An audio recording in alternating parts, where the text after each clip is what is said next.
Bonjour à toutes et à tous, c'est Ionic, j'espère que vous allez bien. Aujourd'hui on se retrouve pour mon nouveau tutoriel qui fera partie de ma série tuto intro After Effects. Donc pour ce premier épisode on va apprendre... non, cette série en fait consiste à vous apprendre comment faire des introductions avec After Effects sous différents niveaux. Donc le premier épisode, donc celui-là, va se baser sur une intro de type basique, hein, vraiment bas de gamme. Vraiment pour les personnes qui débutent dans After Effects. Le second épisode portera sur peut-être un niveau intermédiaire ou quelque chose comme ça, puis le troisième sur un niveau avancé, etc. Je sais pas exactement combien j'en ferai. Donc aujourd'hui on se retrouve, comme je l'ai dit, pour le premier épisode de cette série. Et on va apprendre à faire ceci.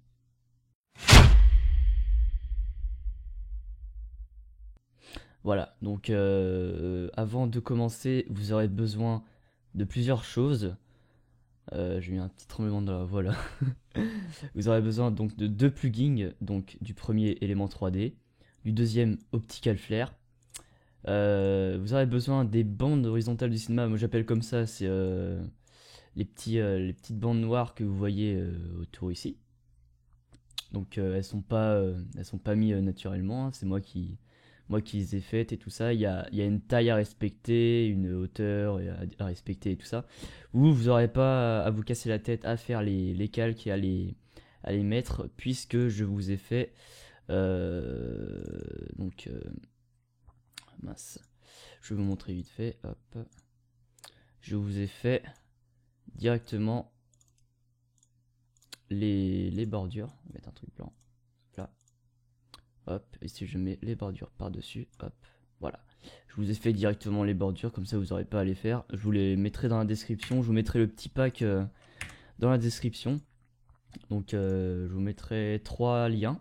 Donc un premier lien pour élément 3D, le deuxième pour Optical Flare, et le troisième pour les deux derniers trucs qu'on aura besoin. Et donc le dernier, j'y viens, c'est un son trailer Hit Impact 06 qui vient du pack Motion Pulse de Video Copilot.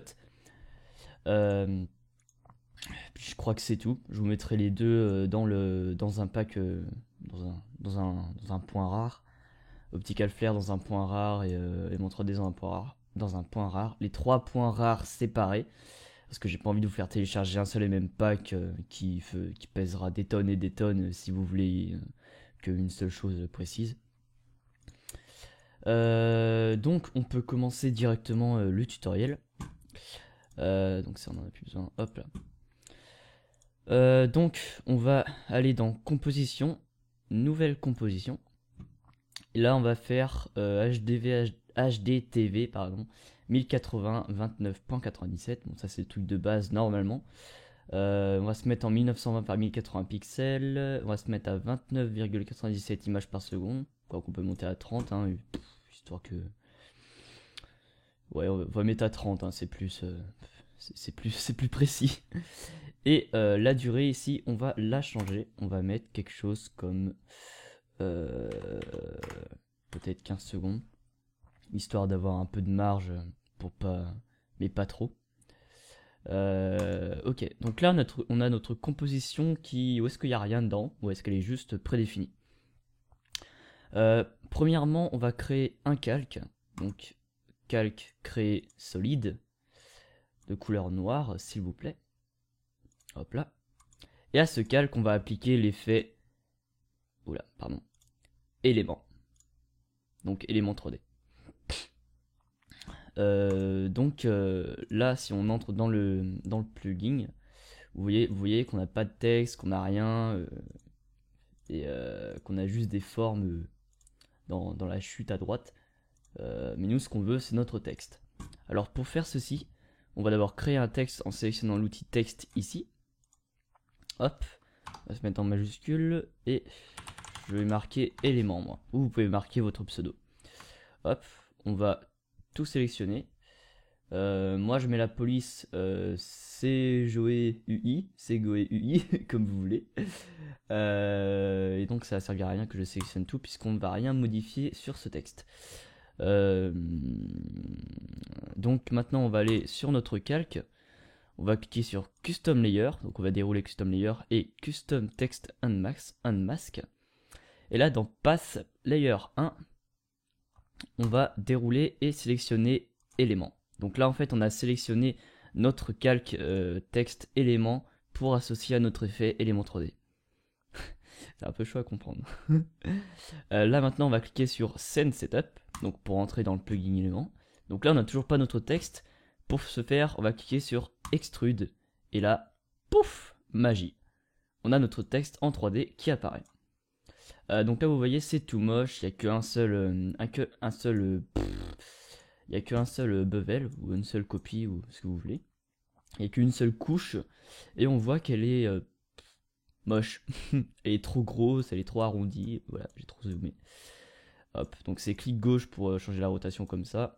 La molette pour vous déplacer comme ça. Puis clic droit, ça sert à rien. C'est pour la lumineuse, c'est pour l'environnement en fait. Voilà, comme ça.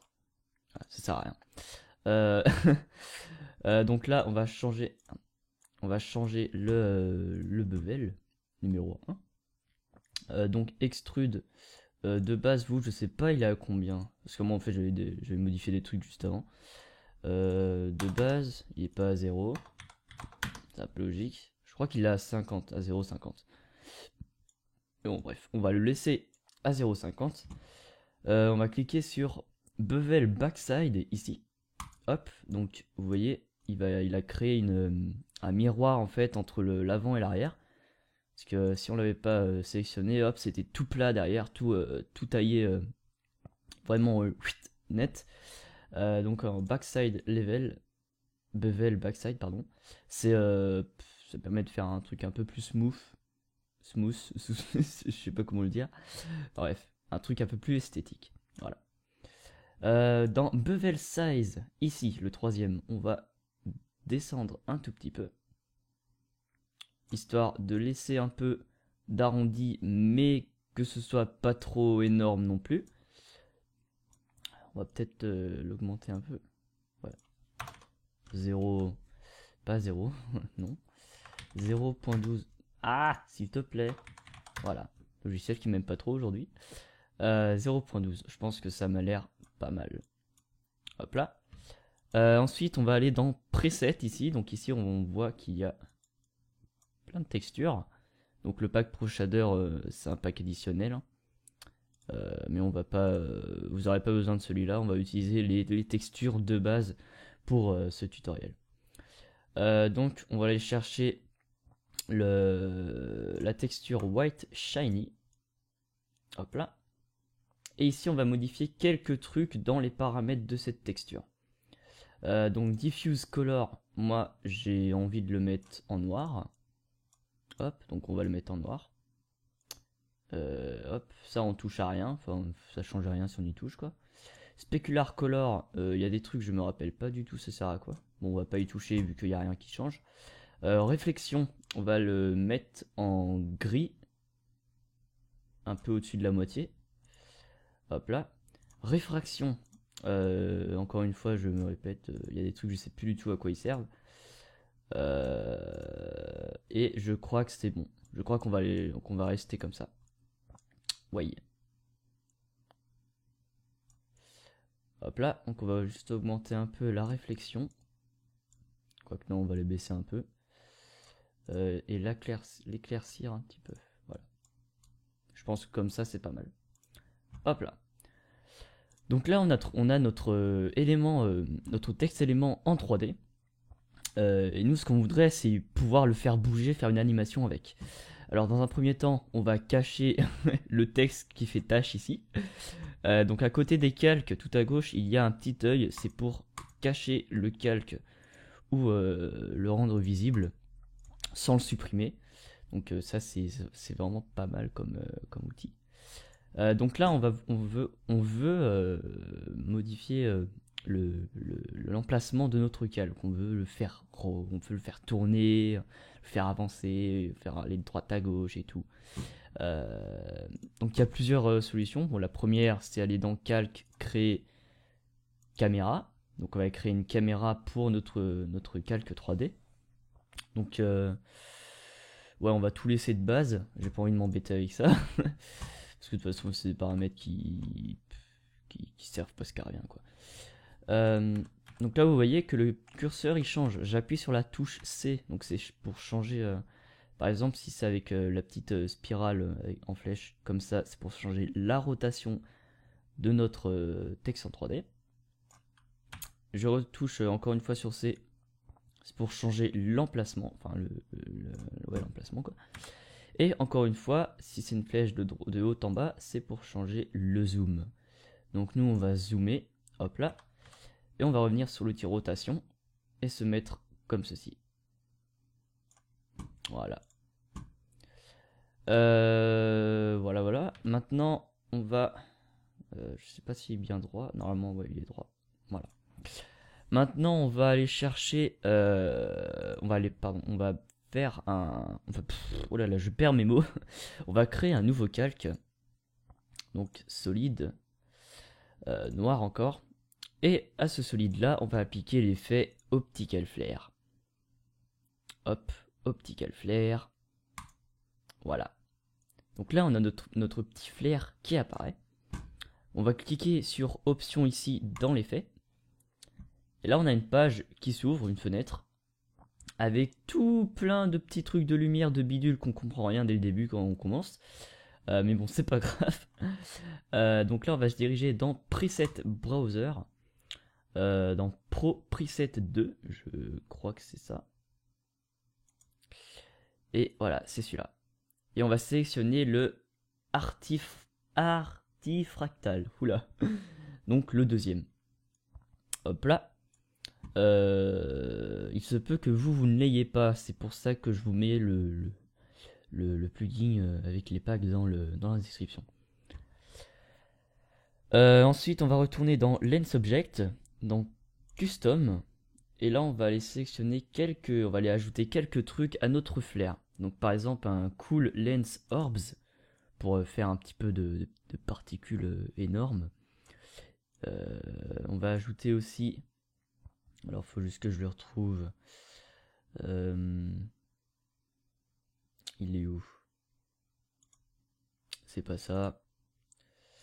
C'est pas ça. Il est peut-être dans Ice Color, non. Ah, il est où? Je cherche un truc. C'est pas ça. Il est peut-être dans Basic. Il n'est pas dans Basic. Ah mince. Mince. Ah, ça m'embête. Il est pas là. Il est pas là. Il est pas là. Bon, c'est pas grave. On ira peut-être le chercher tout à l'heure ou je sais pas. Bon, bref. Donc là, une fois qu'on a notre flare custom, on clique sur OK. Voilà. Donc là, on peut... Merde. Pardon. Donc là, il y a un petit rond avec une croix intérieure qui est apparu sur le flare. Donc il était déjà avant, mais voilà. C'est pour modifier l'emplacement du flare. Hop, donc nous on va le mettre à gauche, pas tout en haut. On va le mettre à gauche comme ça. Et on va cliquer ici à côté du calque. On va dérouler et sélectionner écran. C'est un peu la même chose que addition, sauf que addition c'est un peu plus transparent que écran. Quoique vous savez quoi, on va mettre addition. Voilà. Hop, donc là on a tout, on a presque tout. On n'a pas encore fini. On va cacher l'optical flare, se rendre sur notre calque élément 3D, aller dans effets et paramètres prédéfinis, et là on va chercher courbe. Hop, donc modifier. Là on va modifier un peu la luminosité et les contrastes du calque. J'ai envie d'appliquer un autre truc, c'est une lueur diffuse. Donc c'est un petit truc qui illumine en fait voilà, c'est ça. Ça illumine le calque. Et en fait non, je vais pas le mettre. Ah, je sais pas. Parce que ça fait bizarre si je le mets après. Non, non, non, on va pas le mettre parce qu'on va appliquer un autre truc par-dessus et après on va pas le voir. Hop. Donc on met pas de lueur diffuse. Par contre, on va augmenter un peu la luminosité et un peu les contrastes, histoire que ça fasse pas noir total. Voilà, je pense que là on est bon. Maintenant, on peut re-rendre visible notre flair. Cette fois-ci, on va mettre une lueur diffuse sur ce flair. Et on va rechercher les courbes. Hop. Et on va les mettre au-dessus de la lueur diffuse. Voilà. Donc là, on va changer un peu les courbes, histoire de rendre le fer un peu moins brouillareux, un peu moins... voilà, un peu moins... comme s'il y avait un voile. Là maintenant, avec la lueur diffuse, on va s'amuser un peu à éclaircir à rendre... à ajouter de la lueur, quoi. Pour que ça brille un peu. Voilà, je cherche mes mots. Donc voilà. Là, on a notre petite... notre petite... 1, 2, 3 soleil. On a notre petite optical flare, je vais pas y arriver, qui est fini. Enfin presque, puisque je voulais ajouter un autre truc tout à l'heure, mais que je l'ai pas trouvé. On a notre calque élément qui est fini, ou presque. Maintenant, on va ajouter donc calque créé. On va ajouter une lumière donc ponctuelle. Intensité 100, on va mettre en lisse 500 et 500. On coche projeter une ombre, on met 100% intensité de l'ombre et 0% diffusion de l'ombre. Et là on clique sur OK. Donc là on a une petite lumière qui apparaît, vous avez vu. Hop. Ce qu'on va faire, c'est qu'on va dérouler l'option position de ce calque avec la touche P, ou alors vous déroulez avec la flèche ici, vous allez dans transformer et position. Et puis on va le mettre à gauche, comme ceci. Voilà. Donc si on se rapproche de trop, donc ça fait ça a un petit rayon de luminosité. Si on se recule beaucoup, on a un rayon plus grand. Et nous, ce qu'on va faire, c'est faire en sorte que cette lumière soit celle du flair.